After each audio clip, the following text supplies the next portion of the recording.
This is the first thing Princess Diana said to Prince Charles rightly after they separated. Once upon a time, a British prince married a beautiful young lady in a wedding truly fit for a queen and a king.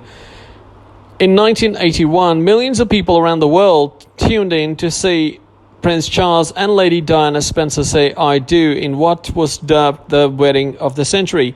The royal couple, though, didn't live happily even after, and separated 11 years later. The troubles in the marriage and why they ended things became publicly known and knowledgeable, and now those close to the princess have revealed what happened between her and Charles on the very day they got divorced. Here is more on how Diana felt about it, and she said to Charles right after everything was finalized, even though the prince and princess separated in 1992 and lived apart for years, official divorcing Charles was not something Diana wanted. According to a personal trainer and confidant, Jenni Rivett, she loved Charles. She wasn't the one who wanted to separate or a divorce.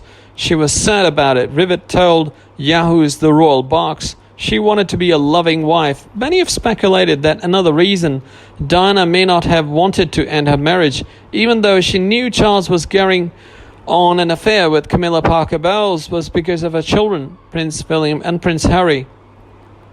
Diana witnessed her own parents' bitter divorce firsthand when she was a child and didn't want her sons to have to deal with the same thing. In the end, Diana really had to choose, but to go through with the divorce after Queen Elizabeth II urged her and Charles to do so. Given the fact there was lots of mud slinging going on between Charles and Diana in the years leading up to their divorce, it's a bit surprising that things between them were not as contentious on the day it was finalized. In a book, The Queen and the Die, The Untold Story, royal expert Ingrid Seward wrote about that day in 1996 when the Prince and Princess of Wales' marriage officially ended. Seward said Diana told her that she and Charles met in the first floor drawing room. Diana called the salon of her apartment at Kensington Palace. They sat together on the yellow brocade-covered sofa.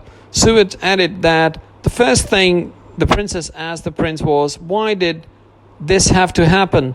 The Royalty magazine editor also claimed that on the day of divorce, Diana and Charles sat down together on the sofa and they both cried. It was this crazy separation, but by the time the divorce was finalized, they were on much better terms. When Diana divorced Charles, she agreed to a settlement which allowed her to keep all her jewelry except for the lover's knot tiara she wore on several occasions. She had to return it because the tiara was from the royal family's private collection, and by British law, she was no longer a member of the royal family. Another thing she had to give up was her Royal Highness title. Without that status, Diana would have the courtesy to everyone in the royal family, including her two sons. Queen Elizabeth was reportedly willing to let her keep it, but Charles was against it. Therefore, it was removed. But Queen allowed her to retain the title Diana, Princess of Wales.